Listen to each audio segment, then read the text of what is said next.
Assalomu alaykum obunachilar, qadrdon do'stlar. Mana bugun mashinamizni obzor qilamiz. Xo'sh, balonidan boshlasak, mana shu baloni 90% yangi balonlardan, orqasi 70%. Yangi normal holatda turibdi. Ikkita chaqa chuqasi bor. O elechopga normalda mana ko'rib turibsizlar do'stlar. Mashinamiz normalda. Masalaring yaraydi. Mana salon qismini ko'rsatamiz sizlarga. Motorlari beznomer yangi holatda, akkumulyatorlari yangi, hammasi joyida. Faqat minish kerak, haydash kerak bu narsani. Mana ko'ramiz salon qismlari, mana maytafonda.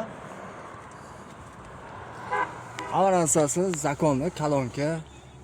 Xo'sh, hammasi zo'r. Bemalol haydashlaring mumkin. Salonlari uyda. Olaykolar bo'lsa, mana shu nomerga telefon